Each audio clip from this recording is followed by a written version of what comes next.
সন্দেশখালীতে যাওয়ার পথে সুকান্ত মজুমদারের আহত হওয়ার ঘটনায় প্রিভিলেজ কমিটির নোটিশের উপর স্থগিতাদেশ। সুপ্রিম কোর্টের রাজনৈতিক কর্মসূচিতে অংশ নিতে গিয়ে পড়ে গিয়েছিলেন বিজেপি রাজ্য সভাপতি। উপস্থিত পুলিশের কোনো ভূমিকা ছিল না দাবি রাজ্যের।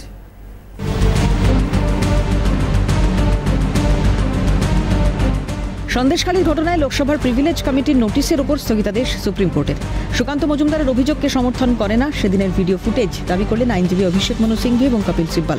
সুকান্ত মজুমদারের উপর সন্দেশখালীর পথে আক্রমণের ঘটনায় প্রিভিলেজ কমিটি হাজিরা হওয়ার নোটিশ পাঠিয়েছিল রাজ্যের পুলিশ অধিকর্তা ডিজিপি রাজীব কুমার, বসিরহাটের এসপি হোসেন মেহেদি রহমান এবং বসিরহাটের অ্যাডিশনাল এসপি পার্থ ঘোষ ও রাজ্যের মুখ্য সচিবকে। প্রিভিলেজ কমিটি সেই নোটিশের উপর স্থগিতাদেশ দিল দেশের শীর্ষ আদালত। সোমবার প্রধান বিচারপতির বেঞ্চে মামলাটি মেনশন করেন বিশিষ্ট আইনজীবী অভিষেক মনু সিংভি। আগামী 4 সপ্তাহ পর এই মামলার শুনানি হবে বলে জানানো হয়েছে। প্রিভিলেজ কমিটিকে নোটিশ দিয়ে জানতে চাওয়া হয়েছে কেন তাঁরা রাজ্যের পুলিশ কর্তা সহ রাজ্যের মুখ্য সচিবকে হাজিরার নোটিশ দিয়েছেন। রাজ্যের পক্ষ থেকে বসিয়ান আইনজীবী কপিল সিব্বল এবং অভিষেক মনু সিংভি সওয়াল করে বলেন, ভিডিও ফুটেজে পরিষ্কার দেখা যাচ্ছে সুকান্ত মজুমদার তার দলের এক মহিলা কর্মীর আঘাতে পড়ে যান। এখানে পুলিশ এমন কিছুই করেনি যেখানে সাংসদের স্বাধিকার ভঙ্গ হয়।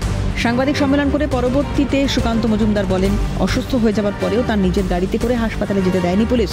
এমনকি প্রিভিলেজ কমিটিতে যাওয়ার কারণে একজন সাংসদ হিসেবে একাধিক ক্ষেত্রে তার নিরাপত্তা বিঘ্নিত হয়েছে।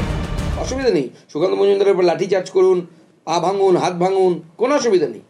কিন্তু আমি অসুস্থ হওয়ার পর, তখন তো আর পলিটিক্যাল আন্দোলন চলছিল না, সুকান্ত মজুমদার তো অসুস্থ। পুলিশ কি করেছে?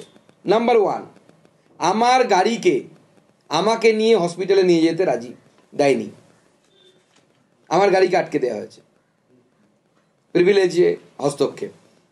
বলুক পুলিশ ক্ষমতা থাকলে যে হ্যাঁ উল্টো আমি মিথ্যে কথা বলছি, দম থাকলে মিথ্যে বলে প্রমাণ করে দেখাক। দ্বিতীয়, আপনারা সকলে জানেন পশ্চিমবঙ্গে আমি জেড ক্যাটাগরি সুরক্ষা পাই। নিশ্চয়ই কোনো কারণ আছে, ইনপুট আছে, আইবি ইনপুট আছে। এমনি তো সরকার খেলা করার জন্য দেয়নি, মেলা করার জন্য দেয়নি। আমাকে পুলিশের গাড়িতে করে নিয়ে যাওয়া হয় 2জন পিএসওকে সঙ্গে নিয়ে। 2জন পিএসও যাদের কাছে ছোট আর্মস ছিল, কোনো বড় আর্মস থাকে না পিএসওদের কাছে, আপনারা জানেন।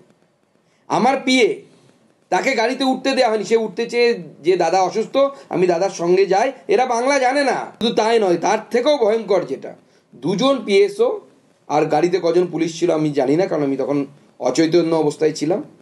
নিয়ে আমাকে বসিরহাট অবধি নিয়ে যায়, প্রায় 1 ঘন্টা মতো মনে হয় সময় লেগেছিল। সেই সময় আমার গাড়ির পেছনে যে এসকর্ট গাড়ি থাকে, যাতে 6জন সিআইএসএফ জওয়ান থাকে, তাদেরকে আসতে দেওয়া হয়নি সুকান্ত মজুমদারের সুরক্ষা।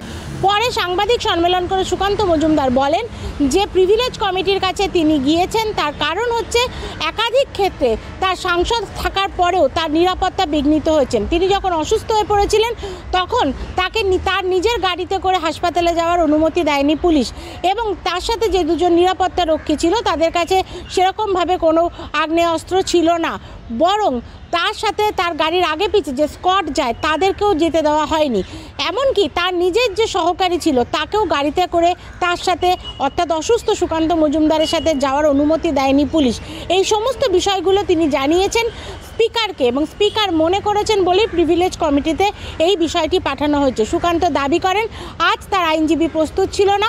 সংসদের পক্ষ থেকে এবং তার পক্ষ থেকে আইনজীবী আগামী 4 সপ্তাহ পর যেদিন শুনানির ডেট পড়বে সেদিনকে এই বিষয় নিয়ে সুপ্রিম কোর্টে হাজির হবেন, এবং তখন দেখা যাবে কিভাবে রাজ্য সরকার এই তার প্রিভিলেজ কমিটির বিষয় স্থগিতাদেশ পান।